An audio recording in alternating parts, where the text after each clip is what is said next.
Olá pessoal, aqui quem fala é o Sérgio Santos, estamos aqui para o nosso quadro Evangelho, Consciência e Espiritualidade. E o nosso objetivo é sempre refletir sobre os ensinamentos de Jesus, trazendo as reflexões conectadas com os estudos científicos do nosso mundo moderno. Para iniciarmos, façamos a nossa prece. Deus, Pai de amor, gratidão pela oportunidade de mais uma vez podermos aprender juntos, crescer com os ensinamentos de mais alto. Que os teus bons anjos e mentores possam nos guiar e iluminar, que assim seja. Muito bem, e para iniciarmos a nossa reflexão de hoje, nós vamos ler o Evangelho de Jesus Cristo, comentado por Emmanuel e psicografado por Chico Xavier. E o tópico de hoje é o seguinte: Mateus capítulo 25, versículo 23. Disse-lhe o seu Senhor: excelente servo bom e fiel, foste fiel sobre pouco, sobre muito te constituirei. Dinheiro, o servidor. O dinheiro é semelhante à alavanca suscetível de ser manejada para o bem ou para o mal. Acorrentado ao poste da avareza, produz a zinhavre da sovinice. Contudo, sobre a inspiração do trabalho, é o líder fiel que assegura os frutos de milharal e as paredes da escola, a cantiga do malho e a força da usina. Atrelado ao carro do orgulho, é o estimulante do erro, mas, na luz da fraternidade, é o obreiro da renovação incessante, enriquecendo o solo e construindo a cidade, desdobrando os fios de entendimento e garantindo os valores da educação. Aferrolhado no cofre da ambição desvairada, é o inimigo da evolução. Todavia, endereçado à cultura, é o agente de progresso, auxiliando o homem a solucionar os enigmas da enfermidade e a resolver os problemas da fome, a compreender os mecanismos da natureza e a inflamar o esplendor da civilização que analisa a terra e vasculha o firmamento. Detido na sombra do egoísmo, é o veneno que promove a secura do sentimento. No entanto, confiado à caridade, é o amigo prestimoso que desabotoa rosas de alegria no espinheiral de provação, alimentando pequeninos desamparados e sustentando mães esquecidas, levantando almas abatidas que o infortúnio alanceia e iluminando lares desditosos que a necessidade escurece. Dinheiro, repara o dinheiro. Dizem que ele é o responsável pelo transeunte que a embriaguez atira à calçada, pelo delinquente escondido nas aventuras da noite, pelo irmão infeliz que anestesiou a consciência na cocaína e pela mão insensível que matou a criancinha no claustro materno. Entretanto, por trás da garrafa e da arma delituosa, tanto quanto na retaguarda do entorpecente do aborto, permanece a inteligência humana, que escraviza a moeda, a criminalidade e a loucura. Contempla o dinheiro pensando no suor e no sangue, na vigília e na aflição de todos aqueles que choraram e sofreram para ganhá-lo, e vê-lo-ás por servidor da felicidade e do aprimoramento do mundo, a rogar em silêncio para que lhes ensines a realizar o bem que lhe cabe fazer. Que assim seja. Dinheiro, dinheiro. Nossa reflexão hoje é sobre dinheiro, recursos materiais aqui no mundo. Emmanuel traz essa brilhante reflexão mostrando todas as situações que o dinheiro é demandado e como ele pode ser útil. E por detrás dessa reflexão, ele sempre conclui: nós temos a inteligência humana, nós temos os anseios, as emoções, o ser humano decidindo o caminho a ser tomado. Então, o dinheiro em si é um objeto, é nada mais do que uma ferramenta que nós temos a mais neste nosso mundo. E se nós alinhamos essa ferramenta para um trabalho digno, bom e justo, ele é muito bendito e abençoado.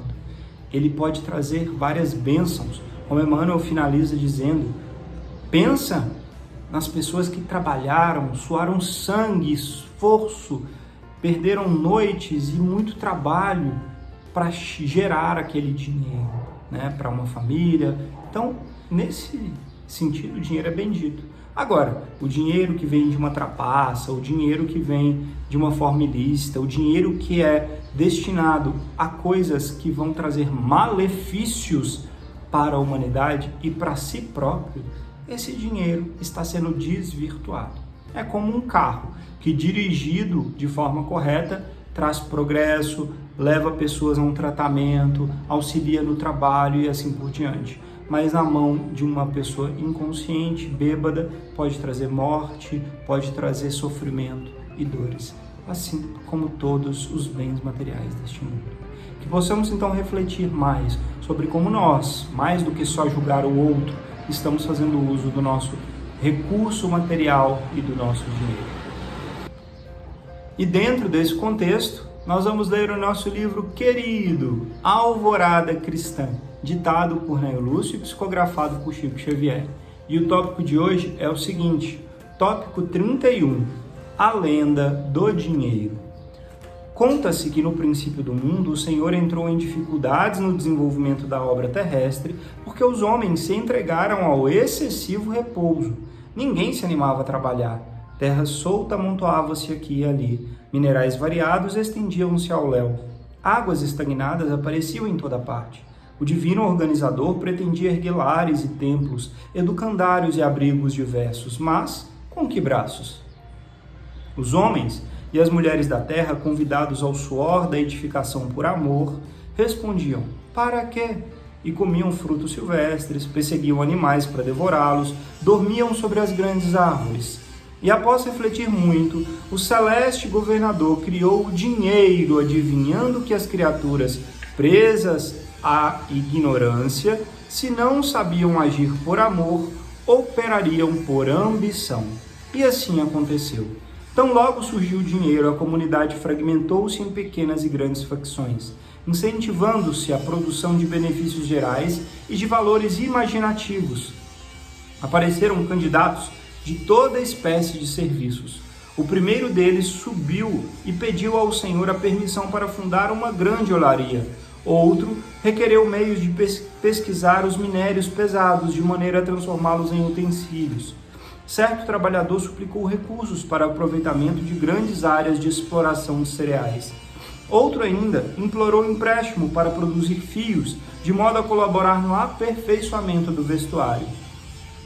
Servidores de várias procedências vieram e solicitaram auxílio financeiro destinado à criação de remédios. O Senhor a todos atendeu com alegria. Em breve, olarias e lavouras, teares rústicos e oficinas rudimentares se improvisaram aqui e acolá, desenvolvendo progresso amplo na inteligência e nas coisas. Os homens, ansiosamente procurando dinheiro a fim de se tornarem mais destacados e poderosos entre si, trabalhavam sem descanso, produzindo tijolos, instrumentos agrícolas, máquinas, fios, óleo, alimentos abundantes, agasalho, calçados e inúmeras invenções de conforto. E assim, a terra menos proveitosa foi removida, as pedras foram aproveitadas e os rios canalizados convenientemente para irrigação.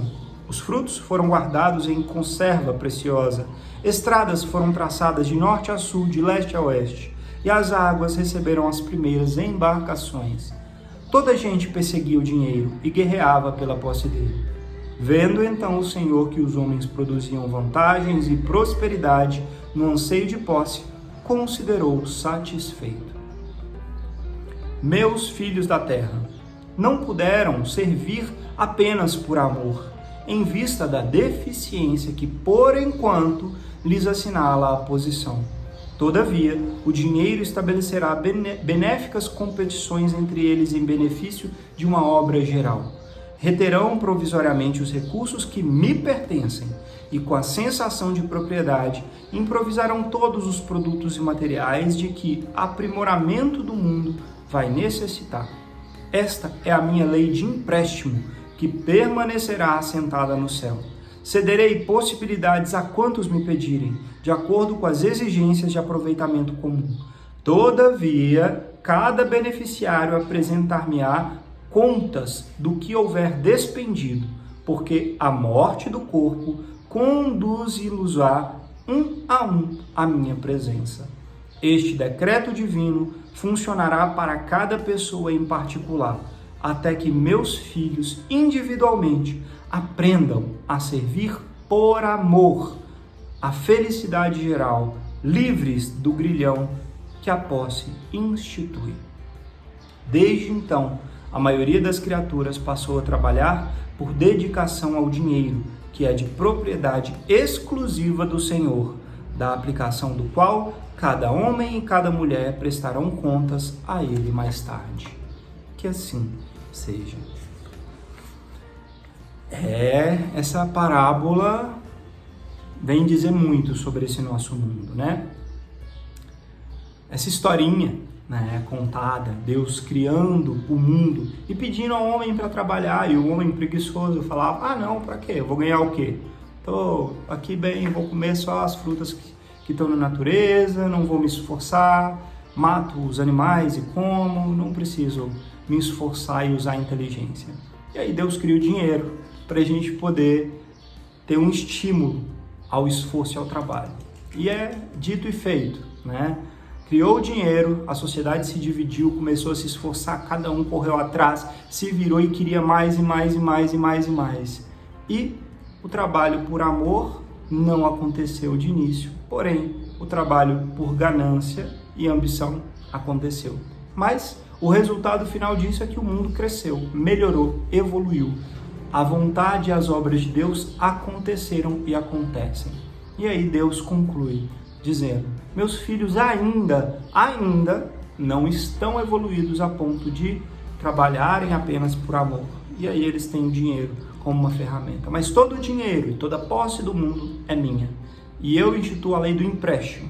Eu empresto os meus bens para os meus filhos usarem, aprenderem e crescerem, evoluindo a si e ao mundo. Mas todos eles terão de prestar contas a mim. Eles vão para a terra, vão morrer, perder o corpo físico, retornar a mim e terão que prestar contas. Na consciência, prestarão essas contas da lei do empréstimo. O que fizeram do recurso que eu emprestei? Como utilizaram? Fizeram bem? Se esforçaram? Fizeram bem a si, mas também ao próximo, ao mundo? E aí? Qual é a resposta? Se nós formos chamados hoje a prestar contas a Deus, fizemos a nossa parte? Estamos, pelo menos, nos esforçando para melhorar? Porque às vezes a gente não consegue fazer tudo mesmo. Somos pequenos. Ainda somos ignorantes e pequenos. Mas, se nós nos esforçamos para fazer um pouquinho a mais cada dia, já está valendo. Então, que nós possamos ter essa consciência. Tudo que possuímos aqui neste mundo vai voltar a Deus. Nada permanecerá conosco. Que nós então possamos adquirir não só os bens da terra que fazem parte da necessidade, como Deus nos conta nessa historinha, para a evolução do mundo e nossa, mas adquirir acima de tudo os bens da alma que são eternos. Evolução, aprender como lidar, a ser melhor, a agir melhor, a vencer as nossas mazelas e fraquezas que ainda são tantas, cada um com as suas peculiaridades. E aí, tudo terá valido a pena, sempre. E dentro deste contexto, hoje nós trouxemos um artigo científico muito interessante, cujo título é o seguinte: o amor ao dinheiro é a raiz de todo o mal? Satisfação do pagamento e o CPI, Índice de Percepção da Corrupção, como moderadores. Esse artigo científico ele foi publicado no Journal, na revista que tem como título Academy of Management Proceedings, que quer dizer Anais da Academia de Gestão, por vários autores, sendo o primeiro autor o Thomas Lippington e a última autora a Ana Maria Manganelli. Bem, o que esse estudo fez? É um estudo muito interessante porque ele é um estudo enorme.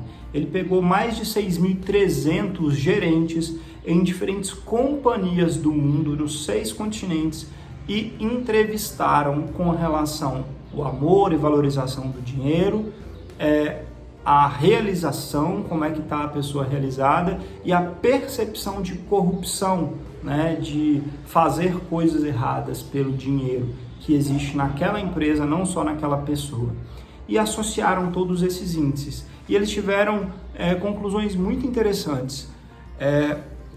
O dinheiro, o índice de corrupção, ele é maior quando a pessoa não se sente satisfeita e quando a avaliação da empresa é de que ela não é justa, tá? E toda empresa que reforça os valores morais, éticos, estimula o funcionário a ser melhor, tem um menor índice de percepção de corrupção, de deterioramento da forma de ganhar o dinheiro. E o amor ao dinheiro em si, ele pode ser estável, independente de a pessoa ganhar muito dinheiro ou pouco, mas está diretamente associado com essa percepção de justiça. Portanto, os gestores, os empresários, as pessoas que comandam equipes devem buscar estabelecer formas de estimular a justiça de salário, a justiça de ética, a justiça de crescimento dentro da empresa, porque isso dá satisfação e diminui essa percepção de o dinheiro como mal, porque não é ele a origem, como nós acabamos de refletir, e esse estudo mostra que a forma como é gerido, como é administrado na empresa, como é instruído os funcionários é que vai fazer a diferença em toda essa percepção. Que possamos fazer a nossa parte cada vez melhor. Vamos à nossa prece de encerramento? Deus, Pai de amor, gratidão por esse ensinamento bendito. Que cada um de nós tenha a capacidade de se autoavaliar, saber como melhorar naqueles pontos que ainda podemos ser melhores, especialmente com relação aos bens materiais e dinheiro. Que saibamos agir partilhando, usando para nós, mas também multiplicando para o mundo, sabendo, Senhor, que tudo pertence a Ti e que possamos angariar os bens eternos de coração e de alma. Que assim seja. Gratidão pela oportunidade de conversarmos. Namastê e até a próxima.